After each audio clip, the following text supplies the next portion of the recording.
दीगर खबरों में आपको बताएं, SCO इजलास के लिए मॉस्को में मौजूद नायब वज़ीर आज़म, वज़ीर ख़ारजा इसहाक़ डार की रूसी, चीनी और कतरी वज़ीर आज़म से मुलाकातें हुई हैं। रहनुमाओं ने बाहमी ताल्लुकात को मज़ीद मजबूत बनाने पर इत्तफ़ाक़ किया। वज़ीर ख़ारजा इसहाक़ डार की रूसी वज़ीर आज़म मिखाइल से मुलाकात हुई। चीनी वज़ीर आज़म ली चियांग से भी गुफ्तगू हुई। इलाक़ाई ताउन और मुश्तरका अहदाफ पर तफसीली मुशावरत की गई। रहनुमाओं ने रुकन ममालिक के दरमियान ताउन बढ़ाने पर इत्तफ़ाक़ किया। पाकिस्तान, चीन और रूस के रवाबित मज़ीद मजबूत बनाने पर जोर दिया गया है। इसहाक़ डार की कतरी वज़ीर आज़म और वज़ीर ख़ारजा से भी गैर रस्मी मुलाकात हुई। दीगर खबरों में आपको बताएं, SCO इजलास के लिए मॉस्को में मौजूद नायब वज़ीर आज़म, वज़ीर ख़ारजा इसहाक़ डार की रूसी, चीनी और कतरी वज़ीर आज़म से मुलाकातें हुई हैं। रहनुमाओं ने बाहमी ताल्लुकात को मज़ीद मजबूत बनाने पर इत्तफ़ाक़ किया। वज़ीर ख़ारजा इसहाक़ डार की रूसी वज़ीर आज़म मिखाइल से मुलाकात हुई। चीनी वज़ीर आज़म ली चियांग से भी गुफ्तगू हुई। इलाक़ाई ताउन और मुश्तरका अहदाफ पर तफसीली मुशावरत की गई।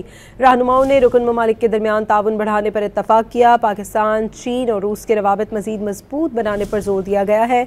इसहाक़ डार की कतरी वज़ीर आज़म और वज़ीर ख़ारजा से भी गैर रस्मी मुलाकात हुई।